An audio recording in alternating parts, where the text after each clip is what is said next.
What is going on, all you Pokemon collecting maniacs out there? This is Ryan, the PikaPikaPaPa, and today we're talking Paldean Fates. Now, in yesterday's video, we did a comparison. We looked at the first sets from Sword and Shield, and we compared them to the first sets from Scarlet and Violet, all the way up to Paldean Fates. And I told you at the end of that video that I had some really cool stuff that I was going to talk about in the Paldean Fates space today. Now, what's really interesting about this is if you go back to February 9th, right? I did a video called Paldean Fates is Hot, the next great set. Now, I don't think this is going to be the next great set, but even since that video on February 9th, the set has shown a lot of strength. It's shown a lot of wherewithal, is doing some things fundamentally different than we typically see when a set first comes out. Now, the reason I did that video on February 9th was because I get information from TCG Player. They show us cards that are in high demand and low supply, and I get that information about every 3 weeks on average, right? And I don't always do a video when I get that, but I always warehouse the information. For example, I haven't done a video on that content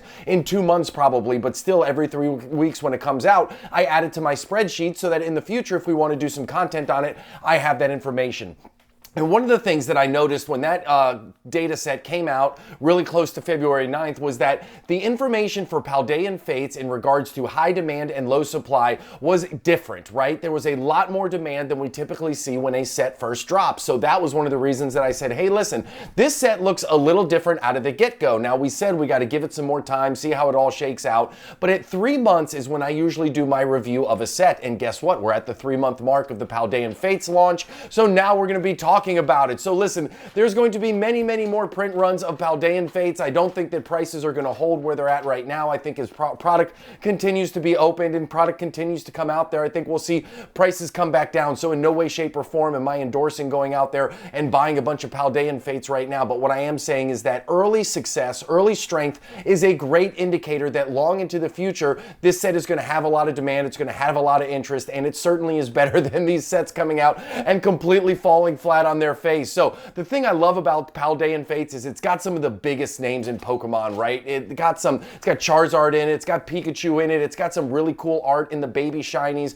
You know, it just has a lot of uniqueness to it, and I love that about this set. So listen, before we get into the individual cards, if you enjoy content like this, if you think this video is fire, hit that subscribe button. If you have questions or comments, drop them down below. And as always, if you like what you see, give us a big old thumbs up. Those 3 small things go a long way in helping my small channel out, and I really appreciate it. So without further ado, let's get into what we're talking about. Now, remember how I said I warehouse data? So this view right here will be familiar to you if you follow this channel, because we look at Sun and Moon and Sword and Shield, and we look how the top 20 cards and the booster boxes move month over month from a price perspective, right? It helps us keep a finger on the pulse of what's going on in those eras, and it helps us identify trends a little earlier, hopefully, than everybody else, so we can be the ones to jump on it. Now, I collect the same information for Scarlet and Violet. However, I don't do content on it because I think Scarlet and Violet is too new. I don't think these price movements are relevant right now. I think we all understand prices start off pretty high and then they drop down over time. But I think this information will be relevant further down the road, and I found it relevant for this right now because looking at Obsidian Flames, looking at Pokemon 151, looking at Paradox Rift, looking at Paldean Fates, and how those prices have moved over the first couple months is relevant because there is a type of pattern here. So what am I talking about? So over the first really 65, 90 days, when you look at Obsidian Flames, the average of the top 20 cards, the price has come down 25%, right? Then you look at Paradox Rift, okay? The one circled in red down below. For the same period of time, you're talking about a 22% drop in those top 20 cards, right? Then you look at Pokemon 151, and I've said it before, and I'll say it again, I don't compare Pokemon 151 to anything. I don't think it's a fair comparison. Every so often, we'll have these generational type sets that come out, and they just blow everything out of the water.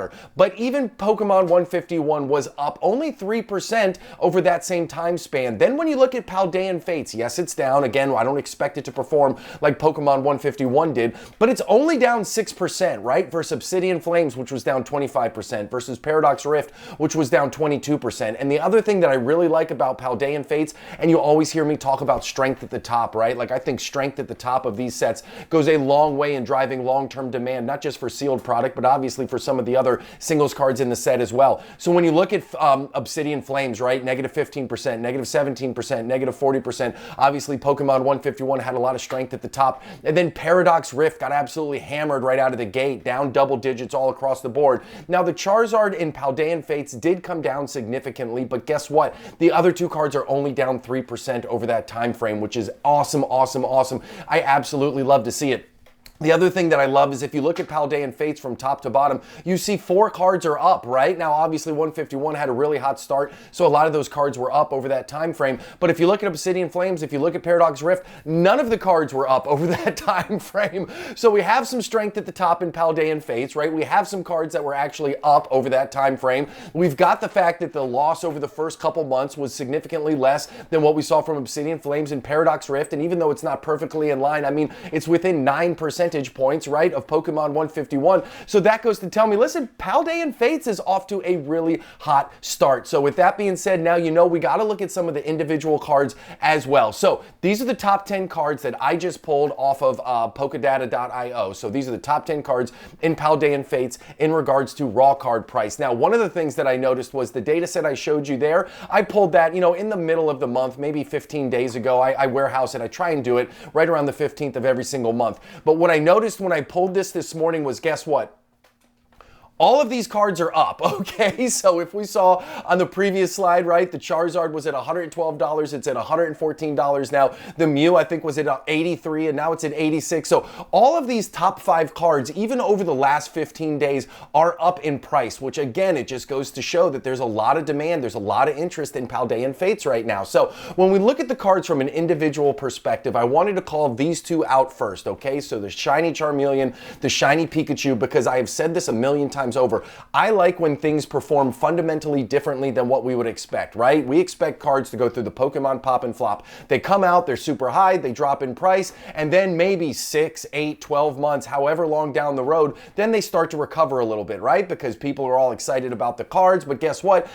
Packages are being ripped, booster boxes are being ripped, in this case, Elite Trainer boxes are being ripped, and as the demand is high, the market is being flooded with all of these singles cards, but these two cards do exactly what I love, and they're performing fundamentally different. Yes, they flopped a little bit out of the gate, but almost immediately, they start this meteoric rise up and to the right. I mean, these are 151 type movements right here, and again, we all know not to buy singles cards early on, yet people are still buying these. That just goes to show you how high the demand is and how much people love these cards, right? You can see little pops from here and there, but to see this kind of steady eddy upward to the right trajectory really over the last 3 months for these two cards just tells me that the market is absolutely on fire over these. Now the next ones right here, obviously we'll talk about the two big cards, the Bubble Mew and that Charizard EX. They're holding strong. So the Bubble Mew started off crazy high, like irrationally high up at that $130 price point. Then it came down, but what I really like is when it got into the mid-high 70 range, it immediately started working its way up, and we're not seeing that big spike in price. We're seeing that slow, gradual up into the right climb, which is really encouraging for me. And then the same thing with the Charizard, right? Started off really high, fell down, right? The Pokemon pop and flop that we always talk about, but you'll see that at the $100 mark, it immediately bounced. So we talk about support lines on this channel a lot. There will be a certain price point for every single card out there that when that card reaches that price, whatever it may be, the market just says, hey, listen, this card is worth more than that, so they immediately scoop it up. We like to see round numbers. For whatever reason, the markets tend to operate that way. It'll be 80, 90, 100. The Charizard got to that $100 round mark, and then it immediately started to pop up. So we'll see if it'll be able to hold, but it is holding right now, and again, it's up a couple dollars over the last, I don't know, 14, 15 days, which is really, really encouraging. Now, the next ones we're going to talk about right here is the Gardevoir and the Charmander. Listen, there's some playability in that Gardevoir, right? We all know that that's probably driving a little bit of this price point, but the art is awesome. I don't know if it's going to hold on to it long term. Same thing with the Charmander, right? We saw the Charmander, which actually popped up. It did very little flop and a whole lot of popping, but now it's starting to work its way back down. I don't know if either of these cards will be able to hold it, but it is interesting to see the strength at the top here, right? Like, I absolutely love it that we're seeing so much love for cards at the top of Paldean Fates right now, because I think it's a really cool set. I really do. Now, the next thing we have to talk about is the sealed, and Listen, these are my two favorite products. I've got a Poke closet full of these Charizard tins. I don't know what it's going to be worth in the long run. All I know is it's got Charizard on it. It's from a specialty set, so I feel like the downside protection is there very, very strongly. Now, you talk about it, it's at $38, $39 from a secondary market price. You can still find these if you hunt very hard in Target. I pick them up whenever I see them in Target. I think it's a great long-term buy and hold. And then the Pokemon Center exclusive Elite Trainer boxes. I have said it once. I've said it 1,000 times. I am such a bull when it comes to these ultra modern Pokemon Center exclusive Elite Trainer boxes as a whole. But outside of that, just the specialty sets in general. I think specialty set Pokemon Center exclusive Elite Trainer boxes are some of the very best long-term investments you can find. I know they're big and bulky. I know they're a pain in the butt to sell. I know right now a lot of people think that the liquidity is a challenge, but guess what? These are brand new. Give it some time. I am not a quick flipper. I am in this for the long run. I'm talking 3, 5, 10 years down the road. Who knows, maybe even longer. But when I think about these specialty sets and I think about the exclusivity, when I think about the rarity of these Pokemon Center exclusive ETBs, for me, it is like shooting fish in a barrel. I know $60 is a lot of money to spend for an Elite Trainer box, and I know not everybody's out there being able to buy these before they release. But if you do have the Poke funds and if you are looking at a long-term price point, I think that these have the great opportunity for long-term appreciation, and they are some of my absolute favorite investments out there right now. So listen, if you guys are as fired up as Paldean Fates as I am, let me know in the comments down below. I think the set is awesome. I'm really excited to see where it goes over the next couple years. And also, if you enjoyed the content, hit that subscribe button. If you have questions or comments, drop them down below. And as always, if you like what you saw, give us a big old thumbs up. I appreciate you more than I can say. Thank you so much for watching, and I'll talk to you later. See you, everybody. Bye.